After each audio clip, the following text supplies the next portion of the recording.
it's more personal. David Hayes world famous just with his trash talking.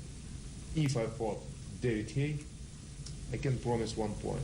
The reason why we will be fighting against him, just with one goal, to send him to the floor and say, and what right now you say, which excuses.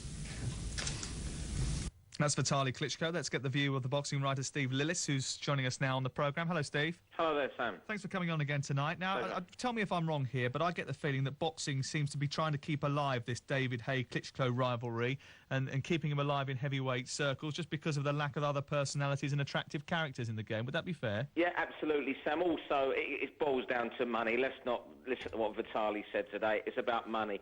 You have a look at the lack of decent contenders out there. Vitaly's about to fight Thomas Adamez, which will net him big money because Adamez is to Poland. He's a David Beckham of Polish sport.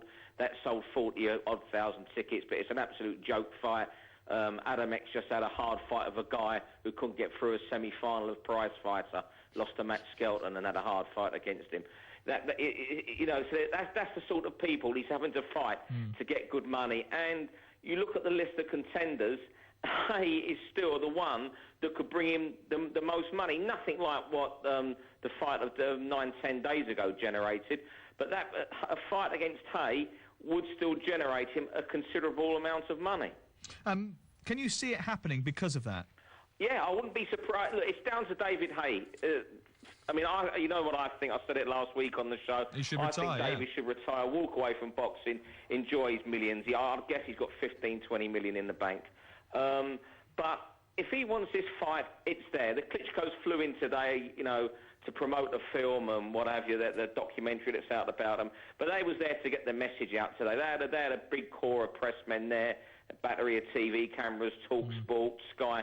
Everyone was there to see them today, and they got their message out to fight David Hay. They literally put the ball in David's court. If you want the fight, you've got it. That's literally what he was saying to him today. But it doesn't fit in with his time frame, does it? Because September the 10th, I think, is his next fight, Vitaly Klitschko, against the Polish contender that we've already mentioned. And he says he's going to retire in the autumn, David Hay. Yeah, well, David Hay says that, and that's what I think they're doing. They're putting the ball in David's court. You know, do you want this fight or do you not? You know, David's got to turn around and say, no, I'm retiring on October 13 when I'm 31, or yes, I will stay on for this one fight. That is what they've done. It is purely down to David Hay now. Vitaly Klitschko's he had a good look this morning, since his brother, toyed with David for 12 rounds, and he's looked at the contenders. Adamez, he's going to fight. Robert Helenius is nowhere near it. Odlanius Solis, he's already beaten in the round. Alexander Povetkin is possible, isn't a bad one.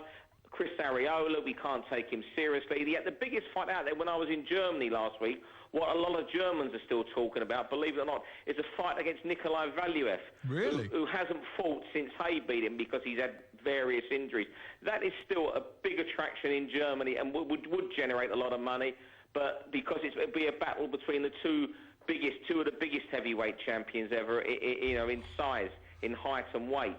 That would attract mass attention in Europe. But that fight's a long way off because Valuev hasn't fought since November 2009, and I don't think he's going to be fit to fight until next January. And are there any whispers coming out of the Hay camp as to whether or not that they might be considering this, or they're thinking about it, or anything? No, they've gone very quiet. They come out. They come out last Monday, did their PR round, realising the gaff they made over the toe, and they've gone very quiet. What is very, very obvious is that Adam Booth, Hay's manager and trainer and best friend since he was 17, has made it clear that he does not want David to box again. I think it's serious enough from Adam's point of view, and he actually told me this in Germany the day after the fight. If David decides to box on after October 13, then he has a decision to make whether he wants to remain with him.